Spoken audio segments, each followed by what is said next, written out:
Hi, Michael Scott Overholt here.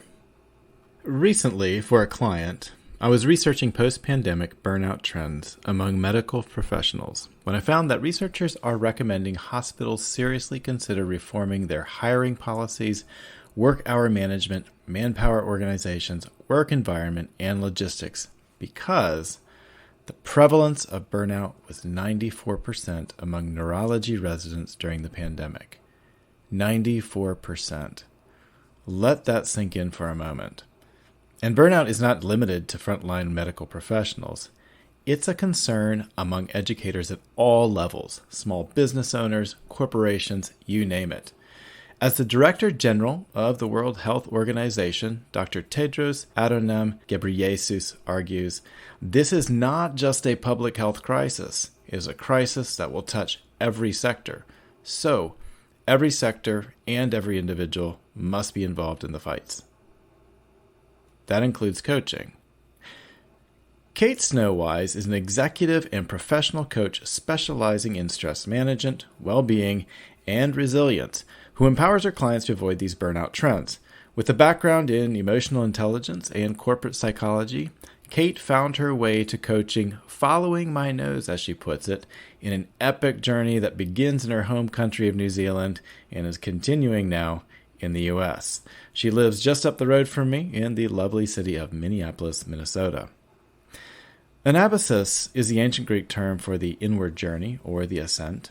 And in this episode, I'm journeying into the coaching world with Kate, where we look at how her background as a psychologist fluidly and muscularly informs her current coaching practice. I hope you enjoy.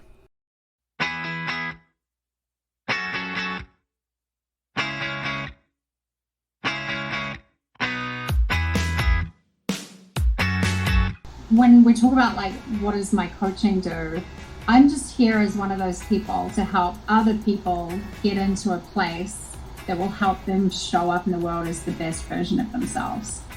So I think the path to that is through self-knowledge and self-understanding, and that's what I do.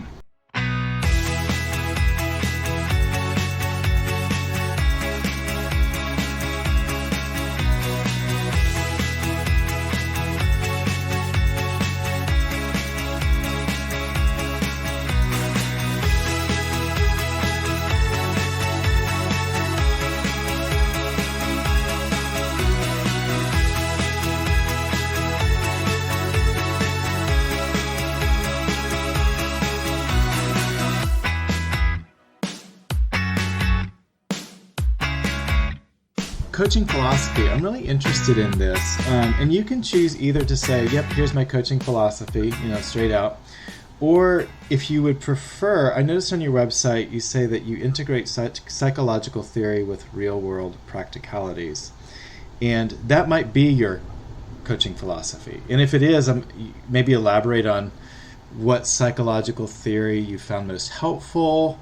And then I'll eventually want to ask about maybe an example that kind of helps make this a bit more concrete for me.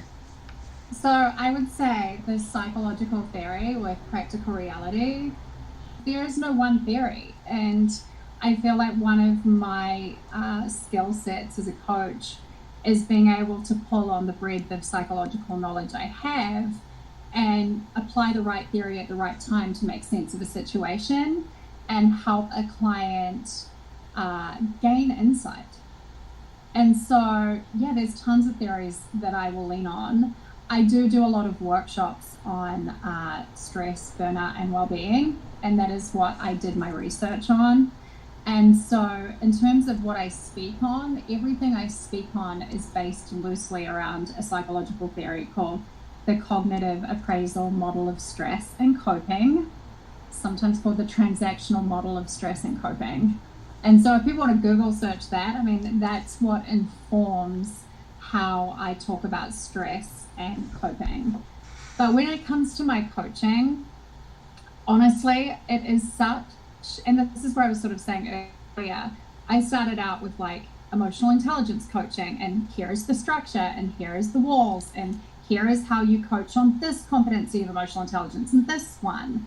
And I evolved into that space where it's I don't want the structure, I want the fluidity, because there's magic in the fluidity. But I have to be able to ebb and flow with my client to work out exactly what they need. I am a coach in that, I'm a coach in that I'm deeply listening to my client and trying to facilitate their self-understanding as opposed to telling them what to understand as well. So I don't know if that really answers the question, but I say that psychological theories and ideas can really help facilitate self-insight. But really my job is always to try and help you get to know yourself better so that you can lead yourself in life. I'm just here throwing a few tools into the mix. Can you talk me through that a little bit? Like, what does that kind of look like in a workshop? And then maybe like a win that you had one time where it's like, this really worked with a particular client, as an example. Yeah, for sure. So coming back to that model, which, that I like to call it the transactional model, because I always say stress is a relationship between a person and their environment. It's not just a person, it's not just the environment. And we have to look at both sides of that equation. And so talking about how I sort of teach that very loosely, I use different language to what they use in the academic psychology world, because honestly, and this is where the practical reality comes in, right? Like, how do we make this practical and usable in everyday life? Because unless people can kind of get a grip of exactly what you're talking about, it's just going to fly right over their head. So that's the practical reality part. So I always talk about stress as an outcome. And the way we talk about stress in everyday language, we don't talk about it as an outcome. We have the word itself so jumbled up, and everything is stressful, and I'm so stressed, and yet I feel stressed, and I am stressed, and I'm like, it all starts with pressure. So if we can just stop labeling everything as stress and recognize that I'm under so much pressure, is a completely different way to use language. But as I say in one of my favorite quotes of Viktor Frankl, between stimulus and response, there is a space. That's our space to work in. And sorry, that was only half the quote. Between stimulus and response, there is a space. And in that space is our power to choose. And in our choice lies our freedom, or something very close to that. And there is a space between experiencing pressure and becoming stressed. And it's in that space that we have the power to influence so very much. Mm-hmm. And so ultimately, the cognitive appraisal model, the reason it's called cognitive appraisal is the very first part of that model is how you perceive the pressure you face. Do you perceive it as a threat or a challenge? And that makes all the difference in the world. So there's this mindset piece, or I like to say a mindset filter that we go through. And that's where things like mindfulness meditation and just our self-awareness and self-knowledge can have such a huge impact, because most people are just running around dealing. I call it my panic monkey mode, when I run around like a crazy person without thinking. There's a huge difference. If we can have a self-awareness, we can change how we're responding to the pressure we're experiencing.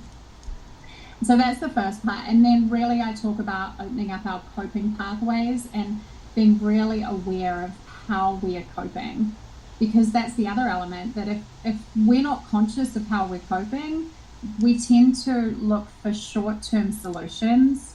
It's natural, and they tend to be more maladaptive, right? Like that glass of wine looks really great at the end of the day, because it's a short-term win. It relieves that sense of pressure. But it hurts you longer in the long term, or hurts you more in the long term. And so I talk about, just how we're appraising or looking at the pressure we deal with, and then what are our coping strategies and how we're utilizing those. And that I have found really useful. And in terms of how I have applied it or had a win, it gives me enough structure so that if someone comes to me and says, because I do some burnout coaching, or I do executive leadership coaching, so there's a good number of people who have some serious stress, pressure to deal with. And it gives me, like I like to say, it gives me scaffolding or enough structure to hold that client so that they feel safe. And if someone's incredibly overwhelmed or burned out, they're often so jumbled that the reason they're burned out is they can't see a way out of it. And so by being able to sort of break it down into these 3 pathways, I can work with them to kind of, I like to call it like throwing a white rope down, to sort of help them pull themselves back up in these 3 different ways. And even if one pathway feels really impossible to change, the other 2 pathways are usually open. So there's always something we can do to really feel like we are back moving in the right direction. I've had multiple examples. I'm thinking of, a senior executive I worked with who'd burned out, and she was no longer, she'd taken a time out from her position, and she was reevaluating everything, which is really typical of burnout because, as I say, we will find a way to cope. And one of those ways to cope is to go get away from whatever is causing me pressure. And that's what tends to happen when people get into a really bad space with overwhelm and burnout, is their systems are just like, get me out of here, get me out of here, get me out of here. And so she had taken a time out from her high profile and high level career. And I helped her really work out what it was she needed in terms of balance, what was going to bring her a sense of fulfillment, what did she want to add back in, how was she going to approach her work differently to maintain boundaries, and all of those kind of questions. And then ultimately she made a few pivots and went back in a different position, but she was much more confident about going back after we worked together.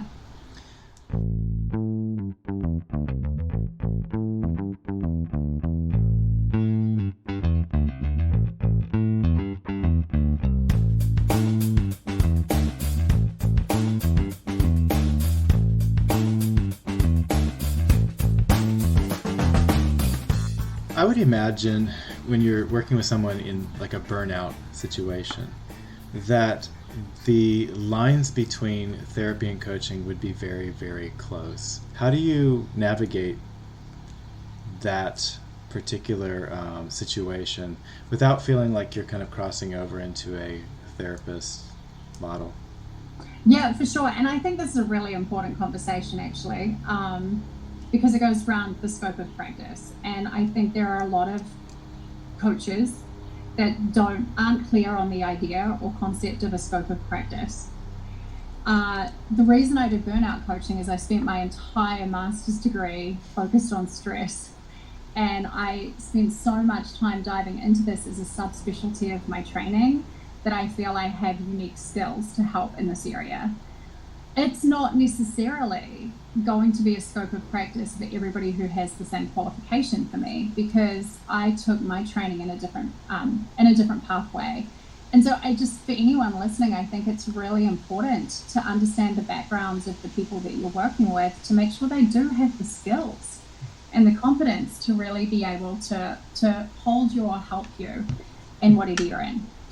But to answer the question of like, where's that line for me around therapy and coaching, I always say to my clients, like, I take them from where they are today, I deepen their self-awareness and self-understanding, and I help them through that process of being grounded and rooted in themselves. I help them create a pathway forward.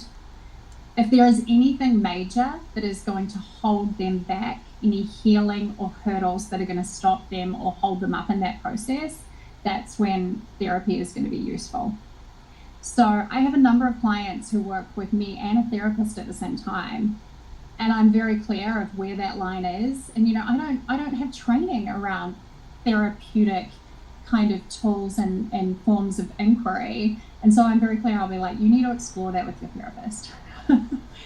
So yeah, that's kind of the line for me. I'm where you are today and helping you build that self-knowledge, move you forward.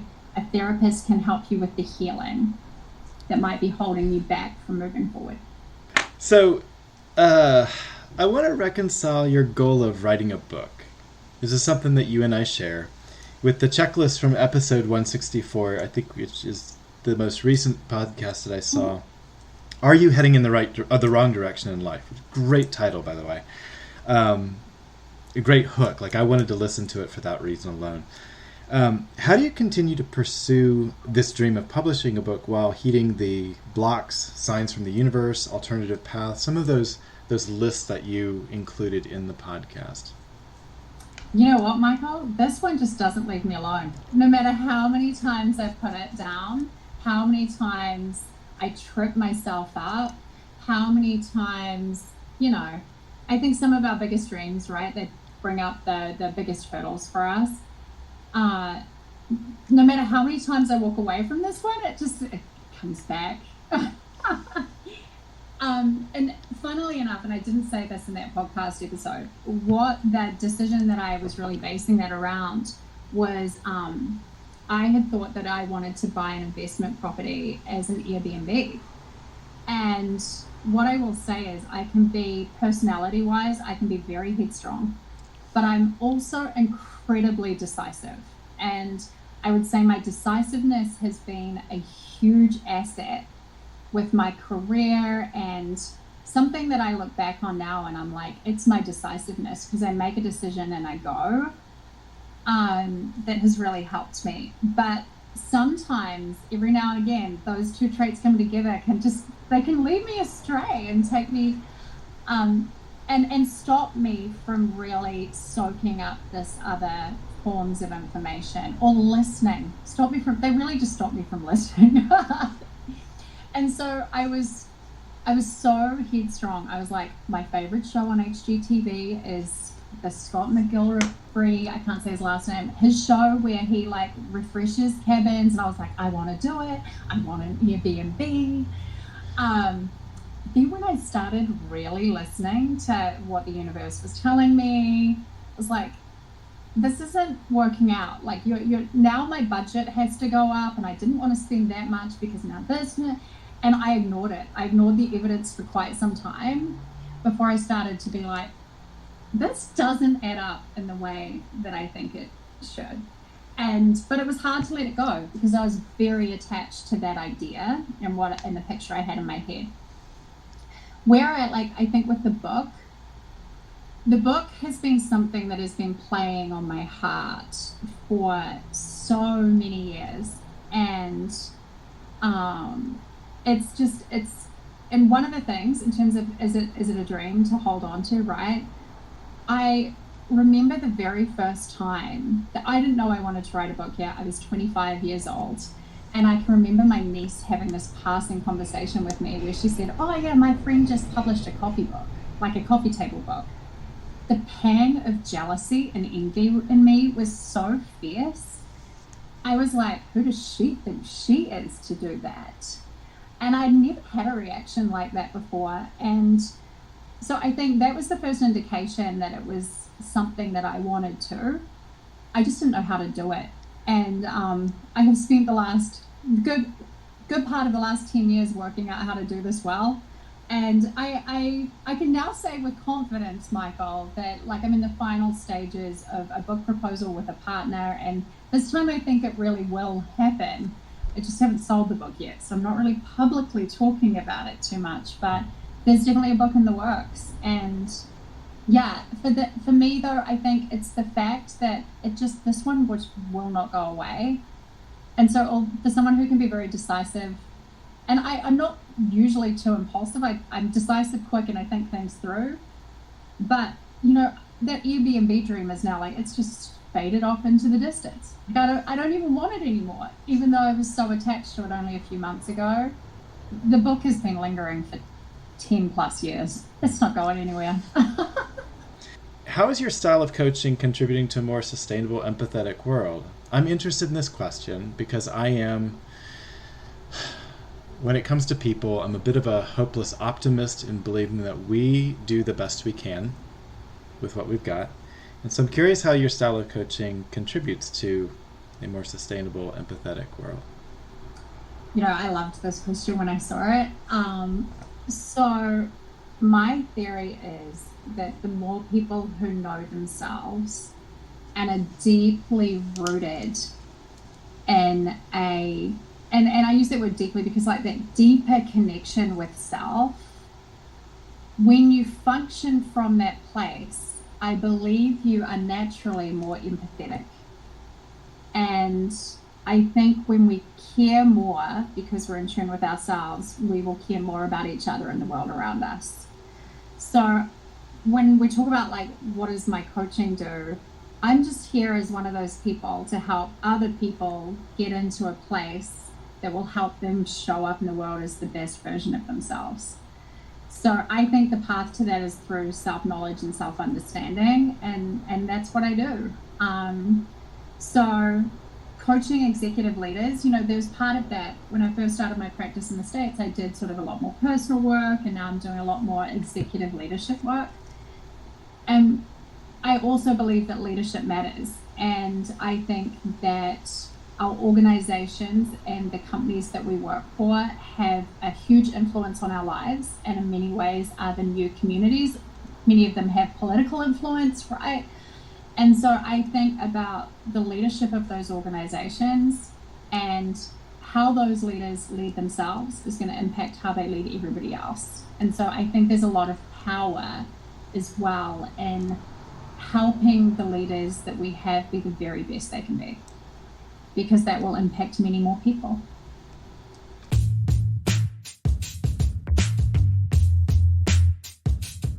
All right, so last question. What's inspiring you now? It doesn't sound very sexy, but like discipline. Because in all truth, when we talk about like burnout and self-care and all of these things, I personally think the pendulum has swung a little bit too far into the just be gentle with yourself, self-care realm. And yes, I 100% believe we need self-care and that we need to be resting and restoring. We also need to show up and do the hard things. Like, life isn't meant to be a walk in the park. Like, we're called upon to do hard things. But I think I caught Mel Robbins maybe earlier this week, and she said, one of the things that you can do that you will be grateful for is choosing the hard thing in the moment. And like I said, someone who's got a pretty expedient personality, I'm always looking for the easy route. That is a habit that I am working on, is just consistently choosing to do the hard thing in the moment.